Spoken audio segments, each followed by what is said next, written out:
உங்களோடு தான் நான் பேசுவேன். என் பையன் கொஞ்சம் லவ் பண்ணி இதாயிட்டாங்க கொஞ்சம். எத்தனை வயசு? 24 வயசு ஆகுது. இப்போ 22 வயசுல பண்ணியிருந்தான். சரி, லவ் பண்ணி இப்போ என்னாச்சு 2 வருஷம் லவ் பண்ணி? இது பிரேக்கப் ஆயிடுச்சுங்க. சரிங்க, இப்போ வேலை பார்க்குறாரா? நான் வேலைக்கு போயிட்டு இருக்கேன். சரி. ம். ஆனா அந்த பொண்ணை மறக்க மாட்டேங்கிறாங்க. அதே ஞாபகத்துல கல்யாணம் பண்ணி சொன்னா கல்யாணம் பண்ணிக்க மாட்டேங்கிறாங்க. இப்போ உடனே எப்படிங்க கல்யாணம் பண்ண முடியும்? 24 வயசு தானே ஆச்சு, கொஞ்ச நாள் ஆகட்டுமே. 22 வயசுல ஆச்சு. இப்போ 2 வருஷம் முடிஞ்சுச்சுங்க. அதனால் என்ன 22 வயசில் காதலிச்சா சரி, 24 வயசு வந்து திருமண வயசு ஒன்றும் கிடையாது. உங்களுக்கு எத்தனை பசங்க? 2 பசங்க 2 பொண்ணுங்க. இவர் எத்தனை பொண்ணுங்களுக்கெல்லாம் கல்யாணம் பண்ணிட்டீங்களா? கல்யாணம் பண்ணி பேர இருக்கிறாங்க. சரி, இவர் எத்தனாவது பையன்? கடைசி பையனா? இல்லை, இது ரெட்டை குழந்தை மேடம், 2 பசங்க. சரி, இன்னொரு பையன் என்ன பண்ணுறாரு? அவன் இப்போ டிப்ளமா படிச்சுட்டு இப்போ வேலை பண்ணிட்டு இருக்காங்க. அப்போ அவருக்கு முதல்ல கல்யாணம் பண்ணுங்க, அதுக்கப்புறம் இவருக்கு பண்ணுங்க. இவன் வந்துங்க ரொம்ப ஓடி போயிட்டாங்க. ஓடி போய் பெங்களூர்ல போய் நாங்கள் போய் கூட்டிட்டு அந்த பொண்ணு வேணான்னு சொல்லிட்டு இது ரொம்ப ப்ராப்ளம் ஆகி கூட்டிட்டு வந்துட்டோம். அதுல இருந்து அந்த பொண்ணை மறக்கவே மாட்டேங்கிறேன். இல்லை, யாரு அவனை திருமணம் பண்ணிக்க விடாம யாராவது தடுத்தாங்களா? இல்லை, நாங்க அந்த பொண்ணை கூட்டிட்டு அவன் போயிட்டான். ஆபீஸ் இதுல பெங்களூருக்கு போயிட்டான் கல்யாணம் பண்ணிக்கலான்னு சொல்லி. சரி. அங்க போய் இவங்கள்ட்ட மாட்டிக்கிட்டாங்க. இப்போ சின்ன எதுவும் தெரியாதனால உட்காந்து முடிச்சுட்டு இருந்தாலும் ரயில்வே ஸ்டேஷன்ல போலீஸ்ல மாட்டிக்கிட்டாங்க. அந்த பொண்ணுக்கு என்ன வயசு? அந்த பொண்ணுக்கு 24 வயசு ஆகுது. இல்லை, அவங்க ஓடி போன போது என்ன வயசு? அப்போ 24 வயசு. அப்போ வந்து அவங்க 2 பேரும் மேஜர் தானே, அப்போ எப்படி போலீஸ் கிட்ட மாட்டிக்க முடியும்? அவங்க 2 பேரும் ரயில்வே ஸ்டேஷன்ல என்ன பண்றதுன்னு தெரியாம அழுதுட்டு உட்காந்துருக்காங்க. சரி. அந்த டைம்ல அவங்க சந்தேகப்பட்டு கூட்டிட்டு போய் இந்த மாதிரி என்ன ஏதுன்னு கேட்டாங்க. அவங்க அப்ப லேடிஸ்ல அந்த பொண்ணை வச்சுக்கிட்டாங்க, பையனை வந்து ஒரு இதில் வச்சுட்டாங்க. எங்களுக்கு ஃபோன் பண்ணி சொன்னங்காட்டி நாங்கள் போனோம் மேடம் எல்லாரும். சரி. நாங்கள் எல்லாம் போனோடனே அந்த பொண்ணு இவனுக்கு இன்னும் வருமானம் அப்பதான் படிச்சுட்டு இருந்தான் மேடம். பிகாம் ஃபர்ஸ்ட் இயர் இந்த பையன், எங்கள் பையன். என்ன வயசு அப்போ? அப்போ 21 வயசு நினைக்கிறேன். அந்த பொண்ணுக்கு?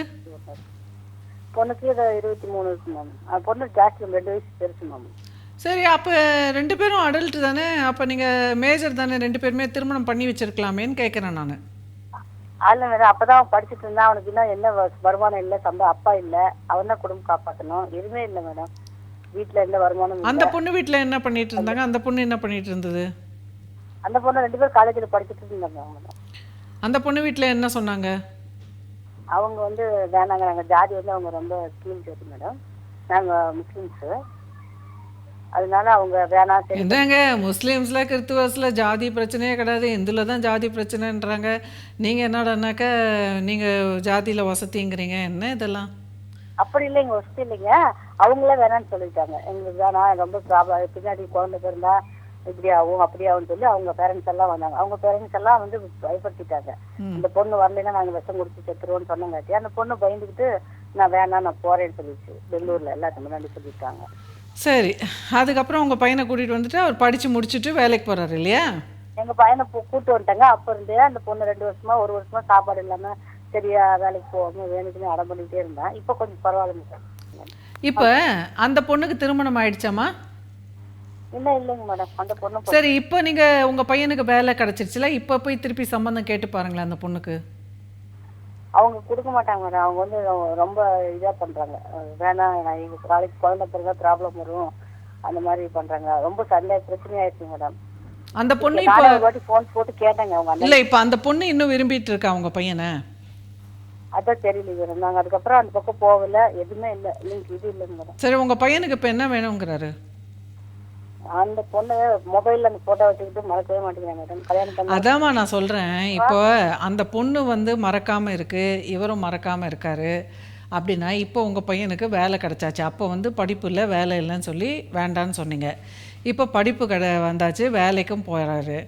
இப்போ இன்னமும் வந்து அவங்க 2 பேரும் எவ்வளோ வருஷம் ஆனதுக்கப்புறமும் அவங்க ஸ்டடியாக இருக்காங்க அப்படின்னாக்கா, இன்னும் கூட ஒரு 2 வருஷம் வெயிட் பண்ணுங்க. அப்போவும் அந்த பொண்ணு வந்து யாரையும் திருமணம் பண்ணிக்கலன்னா அப்போ இவரோட தான் அந்த பொண்ணு பண்ணிக்கணும்னு அர்த்தம். உங்களுக்கெல்லாம் பிடிச்சாலும் சரி பிடிக்காட்டலாலும் சரி, நீங்கள்லாம் விலகி போயிட வேண்டியது தான். அந்த 2 பேரும் வாழ்ந்து தான் பார்க்கட்டும். அவங்க ஒர்க் அவுட் பண்ணுறாங்களா இல்லையான்னு வாழ்ந்து தான் பார்க்கட்டும். நானும் அதுக்காக மறுக்கா ஒரு ட்ரை பண்ண மேடம். அந்த பொண்ணு ஃபோன் பண்ணி கேட்டு ட்ரை பண்ண மேடம் சேர்த்து வச்சிடலான்னு. ஆனா அந்த பொண்ணு வர மாட்டேங்குது மேடம். அப்போ அந்த பொண்ணு வர மாட்டேங்குதுன்னா விட்டுடணும்.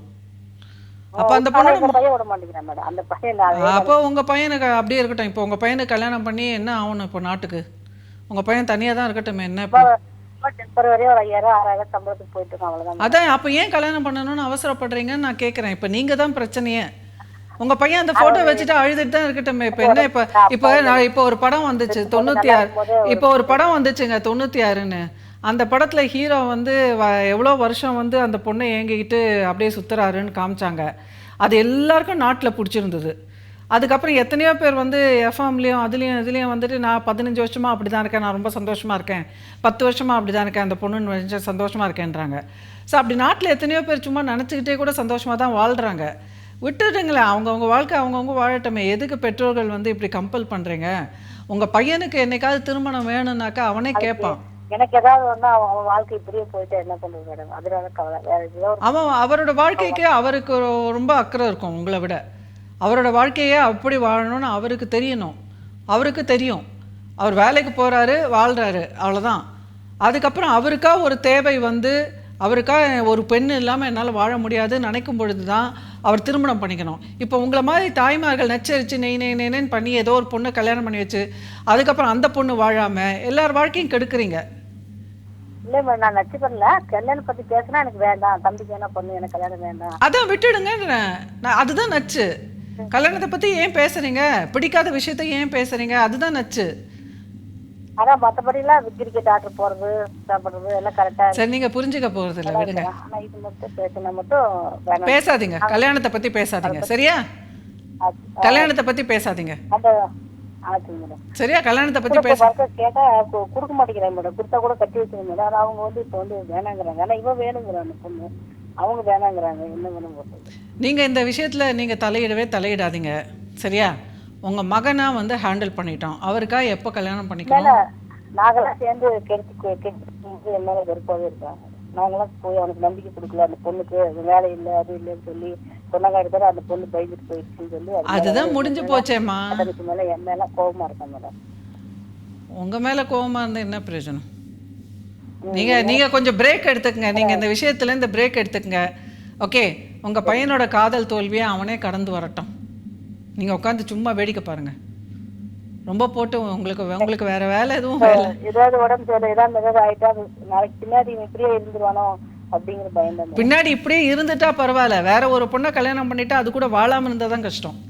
உங்கள் பையன் பாட்டுக்கு சோகப்பட்டுக்கிட்டு ஜாலியாக அப்படியே இருந்தால் கூட அது நல்ல ஒன்றும் பெரிய பிரச்சனை இல்லையே. யாருக்கு என்ன பிரச்சனை? அவன் ஆம்பளை பையன் தானே, அவன் வேலைக்கு போகிறான், அவன் பாட்டுக்கு சாப்பிட போகிறான், அவன் பாட்டுக்கு இருக்க போகிறான். உங்களுக்கு என்ன பிரச்சனைன்னு கேட்குறேன். கடமை, தாயோட கடமை கல்யாணம் பண்ணி. தாயோட கடமை கல்யாணம் பண்ணுறதுன்னு யாருமா சொன்னாங்க? எந்த புத்தகத்தில் எழுதி வச்சிருக்கு? இதெல்லாம் பரப்பப்பட்ட பொய்யான விதிமுறைகள்மா. பிள்ளைகளை வளர்த்து அவங்க தனியாக அவங்கவுங்க கால 2 வருஷம் கூட ஆகட்டும், 2 வருஷம் கழிச்சு கூட அவன் கல்யாணம் பண்ணா ஓகே மேடம். அவன் பண்ணி எப்பவுமே வேணாம்னு சொல்றான் மேடம். 2 வருஷம் கழிச்சு பேசலாமா? சரியா, 2 வருஷம் கழிச்சு பேசலாம்.